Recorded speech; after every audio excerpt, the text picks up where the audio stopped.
Salam dostlar, hər vaxtınız xeyir olsun. Biz Mirzə Fətəli Axundzadənin Hekayət Müsyo Jordan və Dərviş Məstəri Şah əsərinin məzmununu öyrənməyə davam edirik. Qeyd edim ki, biz artıq 2 məclisi öyrənmişik. Bu dəfəki dərsdə əsəri bütünlükdə öyrənəcəyik, yəni məzmununu öyrənib bitirmiş olacağıq. 3-cü məclisindən başlayırıq. 3-cü məclis yenə də, baxın, bura qədər olan hissə nədir? Remarkadır. Remarka ilə başlayır. Remarkada deyilir ki, 3-cü məclis yenə orada vaqe olur. Yəni, elə 2-ci məclis vaqe olan yerdə baş verir. Damın bir tərəfində Şəhrəbanu xanım oturubdur. Bir tərəfdə Şərəfnisə xanım yun darıyır. Bu halda birdən qapı açılır. Şərəfnisə xanımın dayəsi Xampəri içəri girir. Baxın, yeni bir obraz daxil oldu hadisələrin gedişinə. Şəhrəbanu xanım Xampəriyə deyir ki, Şahbazın Parisə getməsinin qarşısını almaq üçün bir əlac tapsın. Baxın, Şəhrəbanu xanım deyir Xampəriyə. Xampəri təkliflə gəlməyib. Yaxşımı? Şəhrəbanu xanım Xampəriyə deyir ki, bəs Şahbazın Parisə getməsinin qarşısını almaq üçün bir çarə düşün. Xampəri qonşuluqdakı Ağcabədi kəndindən Qızılbaşdan gələn Dərviş Məstəli Şahı xəlvətcə çağırıb, onun cadusunun gücündən istifadə eləməyi məsləhət bilir. Bu halda qapı açılır, Şahbaz bəy içəri girir. Demək ki, Şəhrəbanu xanım Xampəriyə, kim idi Xampəri? Şərəfnisənin demək, dayəsi. Şəhrəbanu xanım Xampəriyə deyir ki, bir çarə qılsın. O da çarəni görün nə də görür. Demək, qonşuluqdakı Ağcabədi kəndindən Qızılbaşdan gələn bir dərviş varmış. Bu dərvişin adı Məstəli Şahdır. Deyir ki, biz gizlincə Məstəli Şahın cadusunun gücündən istifadə edirik. Yəni, Şahbaz bəyin Parisə getməsinin qarşısına cadu ilə alaq. Və bu vaxt Şahbaz bəy içəri daxil olur. Şahbaz bəy deyir, Şərəfnisə, qadın alım, görürsən ki, əmi dostum bu günə tufan elədi. Müsyo Jordanın yanında əmin üstünə çır-çır çığırdı. Məni də hədələdi. Bir növ Şərəfnisiyə onun anasından şikayət edir, qaynanasından şikayət edir. Şərəfnisə xanım tez yeriyib, əlini uzadıb, anasının dalısından bir neçə yarım səhifə kağız çıxarıb açır. Şahbaz, bu şəkilləri sən gətirib demədinmi ki, Paris qızlarının, gəlinlərinin şəkilləridir. Gör, Parisdə necə gözəl qızlar var. Bu qızlar, gəlinlər tamam üzləri açıq məclislərdə, yığıncaqlarda oğlanlarla bir yerdə oturub dururlar. Hələ mən bu şəkilləri utandığımdan əmi dostuna göstərməmişəm. Deməli, Şərəfnisə ortaya şəkillər qoyur və Şahbaza deyir ki, bu şəkilləri sən mənə göstərmirsən. Demirsən ki, bax gör necə gözəl qızlardılar. Bunlar məclislərdə, yığıncaqlarda oğlanlarla bir yerdə otururlar. Deyir, hələ şükür elə ki, bu şəkilləri anama göstərməmişəm. Şahbaz bəy, vallah yox, səbəbi onlar deyil, sən bilmirsən. Mənim taytuşlarım tamam mərifət sahibi olub, qulluq eləyib, hörmət izzət tapıb, xoşbəxt olublar. Mən qalmışam elə bu qamışlıqda adsız, sansız. Baxın, bu cümlələrə xüsusi diqqət yetirin. Nə deyir? Şahbaz deyir ki, sən səhv anlayırsan, açıqlamasını verir. Deyir ki, mənim Parisə getməyimin səbəbi bu deyil. Mən deyir, öz taytuşlarımdan geri qalmışam. Deyir ki, onların hamısı mərifət sahibi olub, qulluq eləyiblər, hörmət izzət tapıblar, xoşbəxt olublar. Bax, amma deyir, mən qalmışam bu qamışlıqda. Baxın, qaldığı yeri qamışlıq adlandırır. Kim adlandırır? Şahbaz bəy. Qaldığı yeri qamışlıq adlandırır. Yəni, burada cahilliyin olduğunu vurulamağa çalışır. Şərəfnisə xanım, əvvələn bu yalandır ki, deyirsən. Kim bizlərdən mərifətlə, qulluqla xoşbəxt olubdur? Bu gördüyünüz xoşbəxtlər tamam özgə yolla bəxtə yetişiblər. İkincisi, əgər qulluq eləmək istəyirsənsə, get Tiflisə, orada qulluq elə. Birazdan sonra əgər istəyirsənsə, get başqa şəhərə ki, əl çatsın, ün çatsın. Parisə bizlərdən nə gedən var, nə gələn var. Demək ki, nə deyir? Deyir ki, axı Şahbaz dedi ki, mənim taytuşlarım mərifət sahibi olub, xoşbəxt olublar, qulluq sahibi olub, xoşbəxt olublar. Şərəfnisə deyir ki, yalan deyirsən. Deyir, bizlərdən kim gedib qulluğa, mərifət sahibi olub, xoşbəxt olub. Bu gördüyümüz deyir, xoşbəxtlərin hamısı tamam başqa yollarla xoşbəxt olublar. O ki, qaldı deyir ki, əgər qulluq eləmək istəyirsənsə, get Tiflisə və yaxud da ki, başqa şəhərlərə get. Bax, başqa şəhərlərdə deyir, amma ad çəkmir. Elə yerə get ki, deyir, sənə əlimiz çatsın, ürümüz yetsin. Parisə deyir, bizlərdən nə gedən var, nə gələn var. Yəni, hara gedirsən get, Parisə getmə. Davam eləyək, görək hadisələrin sonunda nə olur. Şahbaz bəy, doğru deyirsən, amma adamın hər işdə gərək vasitəsi olsun. Tiflisdə və o biri şəhərlərdə məni tanıyan yoxdur. Mənə kim vasitə olub məni qulluğa qoyduracaq və hörmət tapdıracaq? Amma bu firəngi bir yaxşı adamdır. Məni də sevir, ocağımızı tanıyır. Bu məni Parisə aparıb firəng dilini öyrətməkdən və krala tanıtmaqdan məşhur olam, qayıdandan sonra da hər yerdə yerim olar.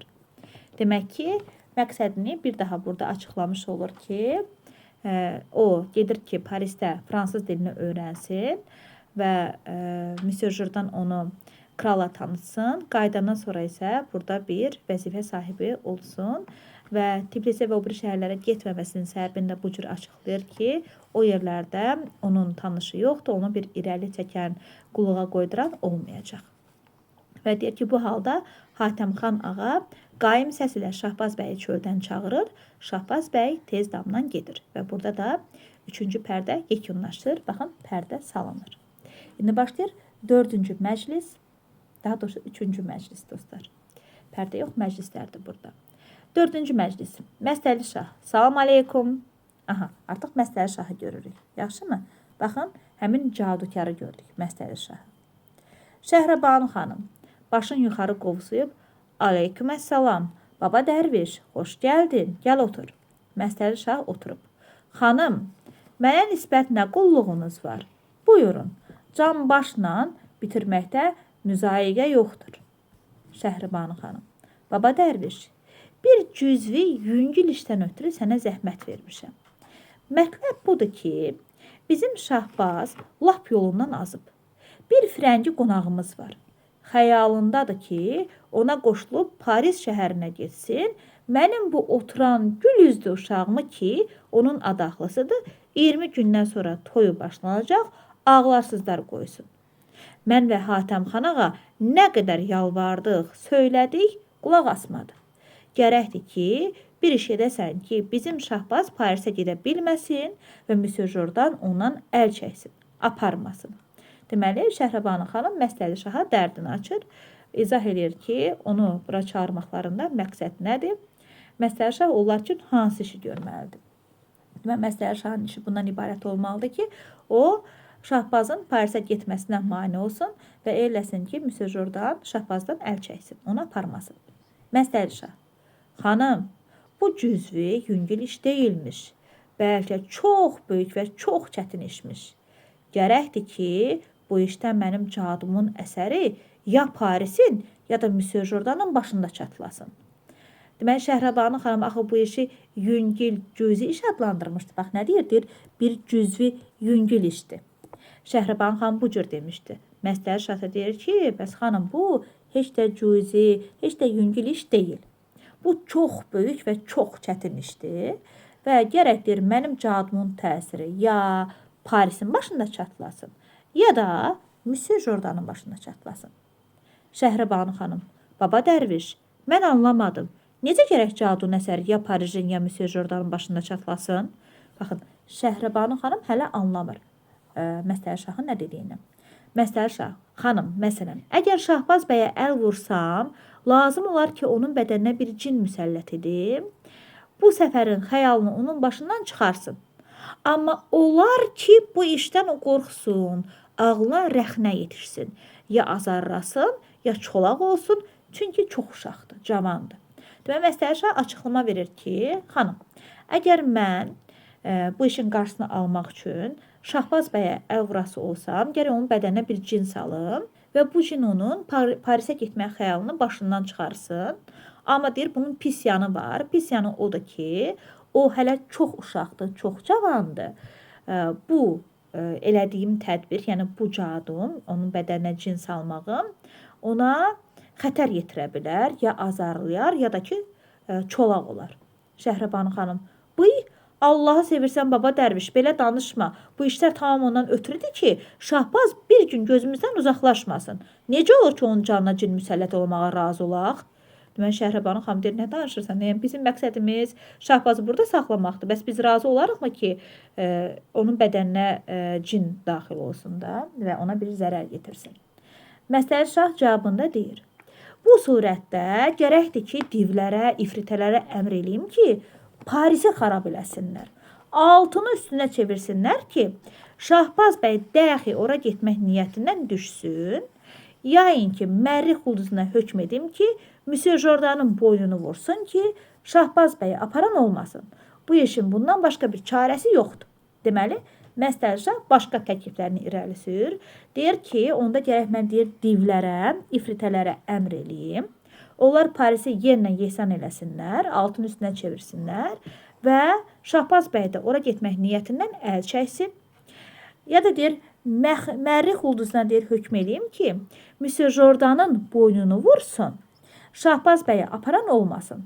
Bu işin deyir, bundan başqa bir çarəsi yoxdur. Ya Parisi dağıtmalıyam, ya da ki, Müsyo Jordanın boynunu vurdurmalıyam. Parisi dağıdacaq divlərin, ifritələrin əli ilə, Müsyo Jordanın da boynu vurduracaq Mərrix ulduzuna hökm eləməklə. Şəhrəbanu xanım: bu necə mümkündür, baba dərviş? Belə iş eləmək olarmı? Məstər Şah: pəh, bu mənim işimdir, xanım. Nə şübhə yeridir. Hansı işlərimi söyləyim? 11 il bundan irəli Araz qırağına gəlmişdim. İstəyirdim ki, Naxçıvan və Şərur mahallarının qabağından keçib İrəvana gedəyim. Hər iki mahalın xalqı mənə mane oldular ki, səni qoymarıq bu torpağa keçəsən. Ondan ötürü ki, əlində təzkirən yoxdur.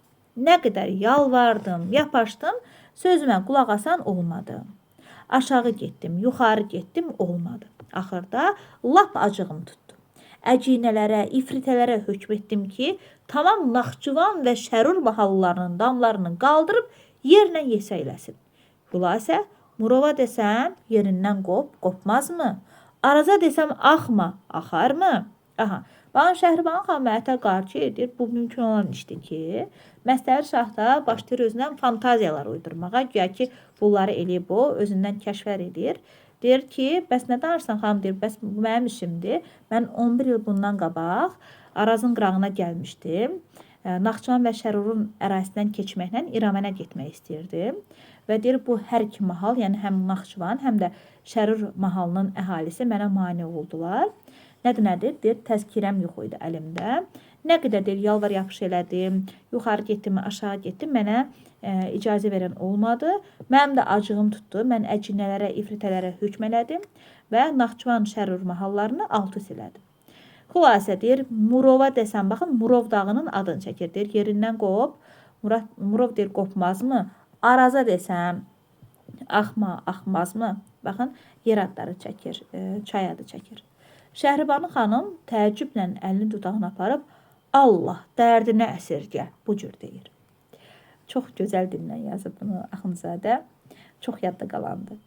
Demək olar ki, əksəriyyətimizin gündəlik nitqimizdə istifadə edilmiş sözlərdir. Məstəvi Şah: xanım, gecə keçir, durmaq vaxtı deyil. İndi siz mənə buyurun görün, Müsyo Jordan ha vaxt gedəcək? Şəhrəbanu xanım da deyir ki, 10 gündən sonra. Baxın, biz bura qədər ancaq Şəhrəbanu məsələdir. Bunların deməli dialoqunu eşidirik. Məstər Şah: çox yaxşı. İndi mən bu saatda, xanım, sizin gözünüzün qabağında Parisin heykəlini bərpa edib, burada onu pozacağam və divlərə və ifritələrə hökm edəcəyəm ki, haman dəqiqə Parisi yıxsınlar və 10 günə qədər xəbərini Müsyo Jordana çatdırsınlar ki, Şahbaz bəyi aparmaq fikrindən düşsün. Deməli, Məstər Şah deyir ki, mən bu dəqiqə Parisin heykəlini hazırlayıb, daha sonra onu pozacağam. Bununla da mən divlərə və ifritələrə hökm eləmiş olacağım ki, Parisi yıxsınlar və Parisi güya ki, Məstər Şah alt üst eləyəcək. 10 gün ərzində bu xəbər gəlib Müsyo Jordana çatacaq və Müsyo Jordan da Şahbaz bəyi aparmaq fikrindən daşınacaq. Şəhrəbanu xanım: biçarə Parijlər bizə nə eləyiblər ki, evlərin, imarətlərin başlarına yıxaq, min adamın qırılmağına bais olaq. Bu qalma-qala bizə ancaq o çörçöp düşən Müsyo Jordan salıbdı.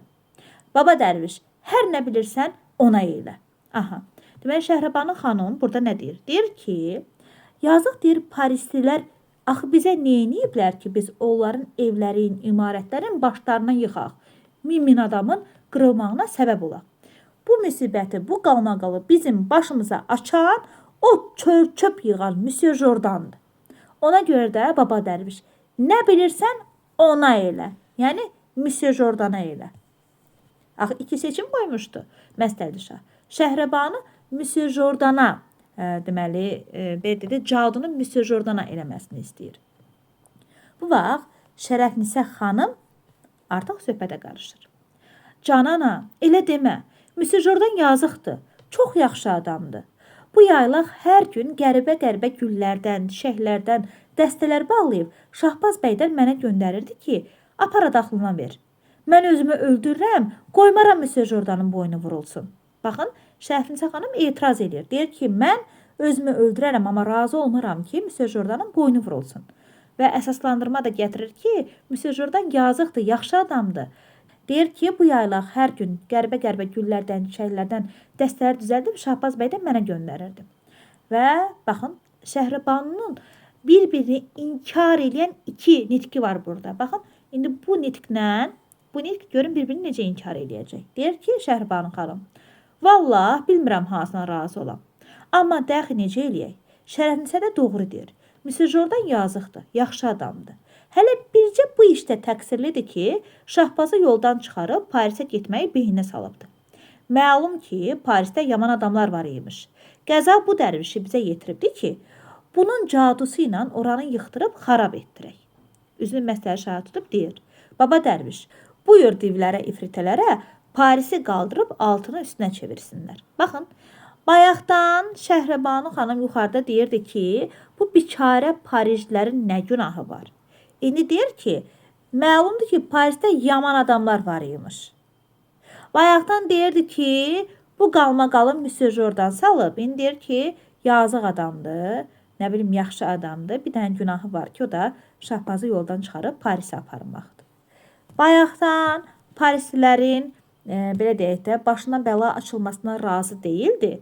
Deyirdi ki, min adamın qırılmağına niyə bahis olaq ki? İndi deyir ki, onlar yaman adamlarıymış. Qəza bu dərvişi bizə yetirib ki, bunun cadusu ilə oran yıxıb xarab elətdirək.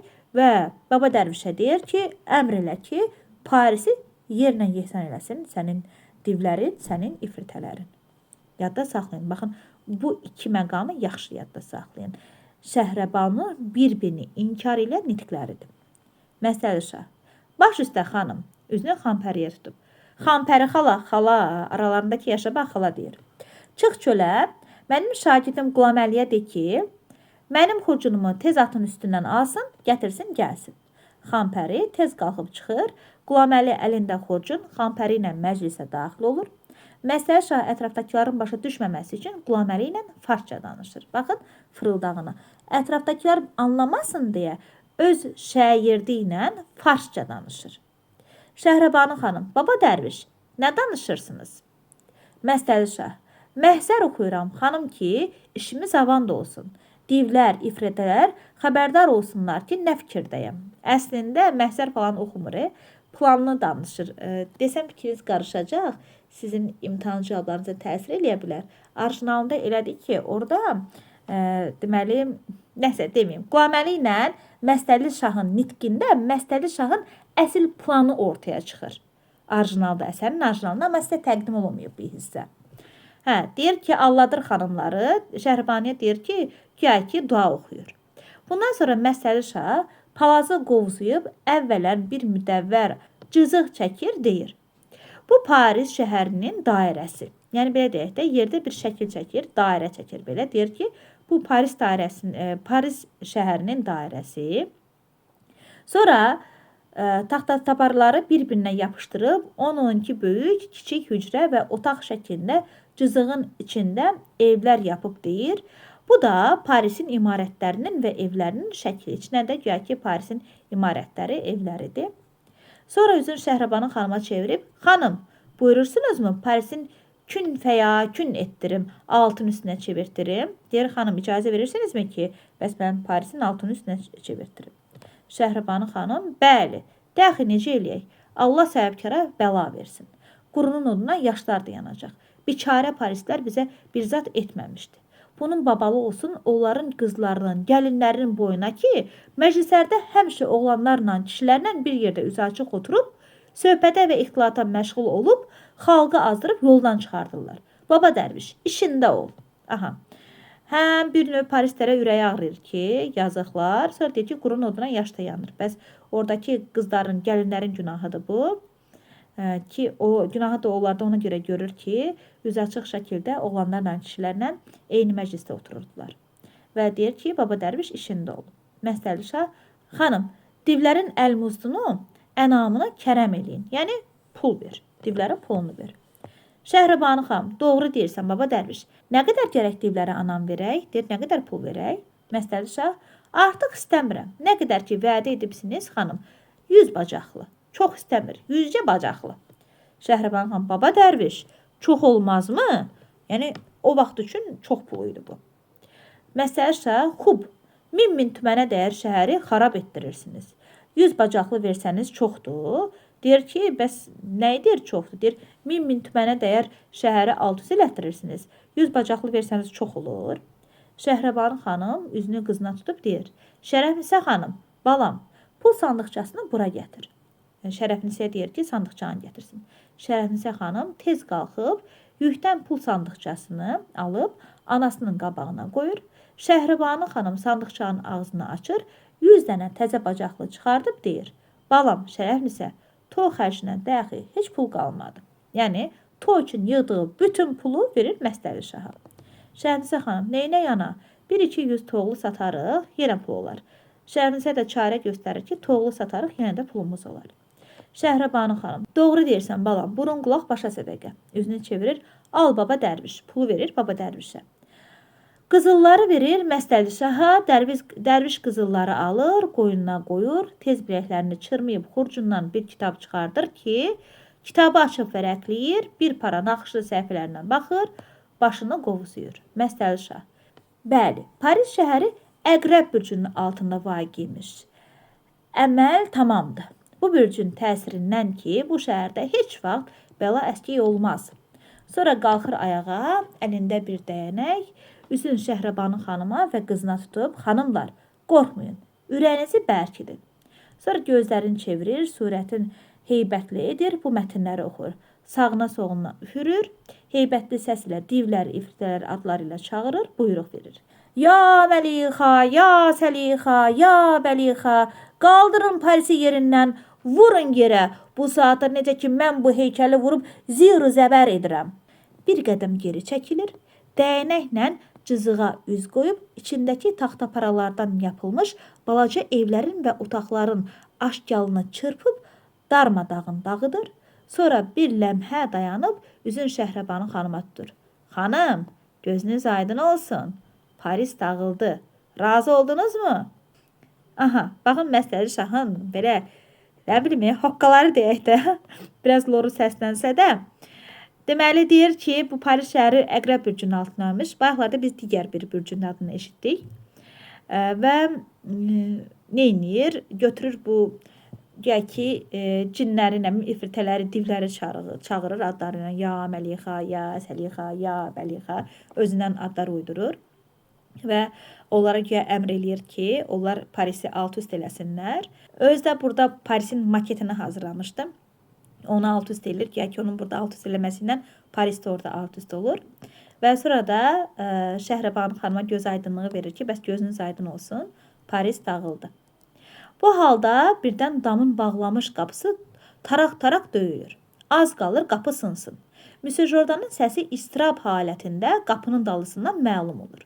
Dərviş Məstəli Şah cəld taxtaparaları döşürüb, tökür xurcuna, atır çiyninə, girir yükün qabağında asılan pərdənin dalısına, gizlənir. Baxın, biz Şərəfnisənin də gizlənməyini görmüşdük burada. İndi də Məstəli Şahın gizlənməyini gördük. Niyə gizlənir? Eşidir ki, bəs qapı bərk-bərk döyülür.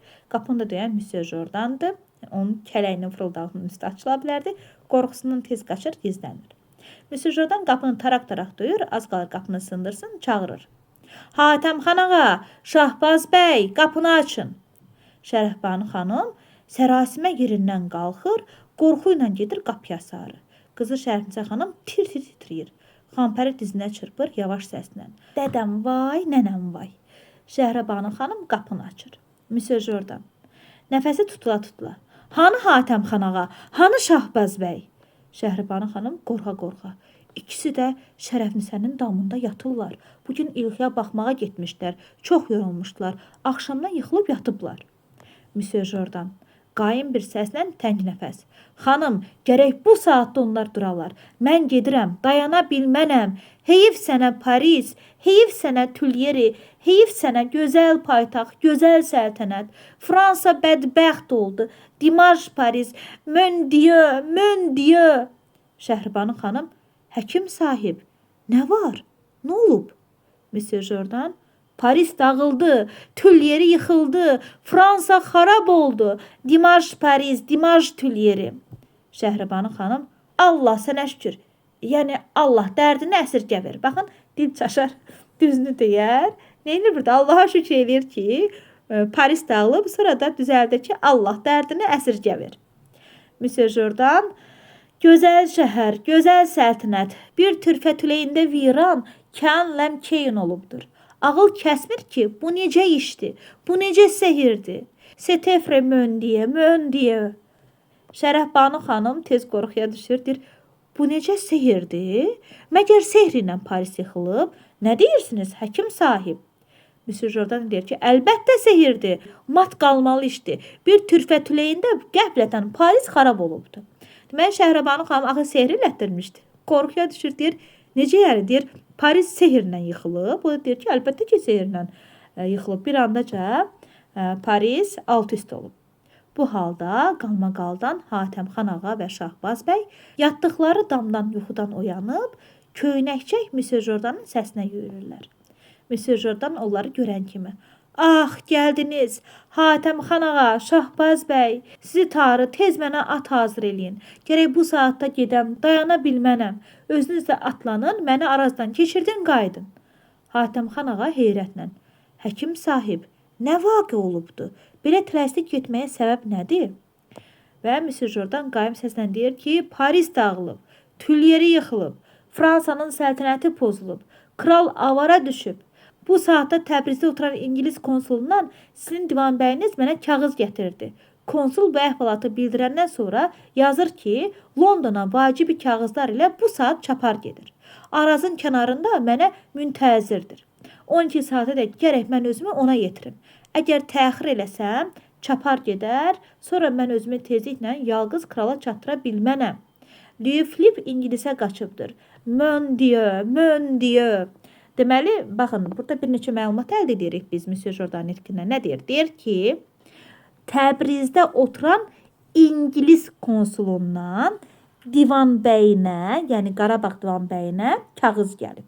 Baxın, deyir, mənə kağız gəlib. Hardan gəlib kağız? Təbrizdə oturan İngilis konsulundan. Və deyir ki, konsul bu əhvalatı bildirəndən sonra yazıb ki, bu dəqiqə Londona gedən bir çapar var. O çapar vacib kağızları Londona çatdırır. Və həmin çapar arazın kənarında deməli Müsyo Jordanı gözləyir. Əgər 12 saata qədər Müsyo Jordan ora getməsə, çapar çıxıb gedəcək və Müsyo Jordan da özünü yalqız qalmış krala çatdıra bilməyəcək. Louis Philippe deyir ki, İngilisə qaçıb, yəni Louis Philippe Fransadan İngiltərəyə qaçıb və Müsyo Jordandan təcili özünü ona çatdırmalıdır. Hatəmxan ağa təyəhhür ilə. Dostlar, biz burada baxın, Müsyo Jordanın nə qədər vətənpərvər olmağını görürük. Yaxşımı?